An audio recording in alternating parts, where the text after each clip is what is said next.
Bill C-31. Honourable Member for Parry Sound Muskoka. Madam Speaker, on top of record Liberal deficits, record inflation, a tripling of the carbon tax, now this tax and spend Liberal government is coming after workers' paychecks and taking more.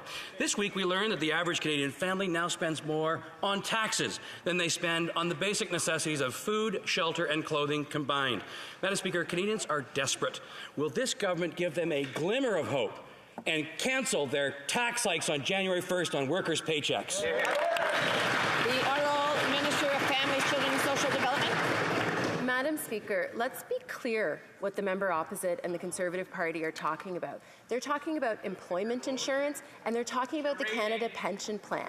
When we're talking about employment insurance, that is insurance that workers pay into in the event that they lose their job. Madam Speaker, the Conservatives are talking about slashing that fund. Madam Speaker, when we talk about Canada Pension Plan, that's something Canadians pay into to have retirement security. Madam Speaker, we've talked about the Conservatives having a heart. I hope they have one when it comes to people who lose their jobs and for Canadian retirees. Thank you, Madam Speaker.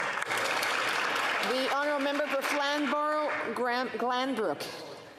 Thank you, Madam Speaker. As families across Canada begin their Thanksgiving weekend, all they should be worried about is where they're going to get their favorite local pumpkin pie. But instead, they're worried about making ends meet. Why? Because the average Canadian family now spends more on taxes than they do on food, shelter, and clothing combined.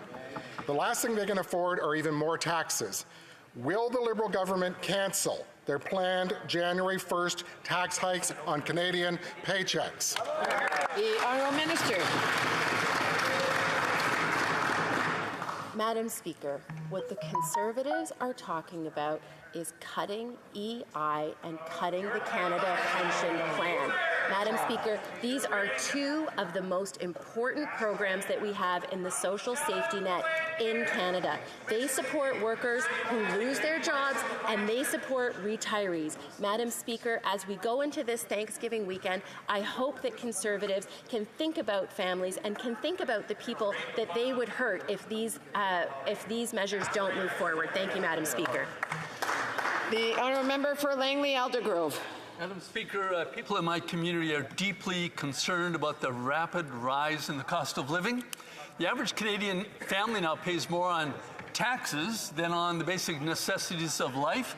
And under this Liberal government, things are about to get worse with the tripling of the carbon tax, and on top of that, a hike in payroll taxes. Madam Speaker, the last thing Canadian families need is even more taxes to pay. Will this government commit to cancelling their plans to increase taxes on Canadian paychecks? The Honourable Minister. The fact of the matter is that EI premiums have been lower under this government than they were under any time when the Conservatives were in power under the Leader of the Opposition, Madam Speaker. The other fact of the matter is that this government has returned more money to the pockets of hard-working middle-class and low-income families than the Conservatives did. Canada Child Benefit, the tax cut for the middle class, support for early learning and child care, returning the carbon action rebate is another important one, and now the Conservatives have an opportunity to support us on rental and dental. I hope that they do.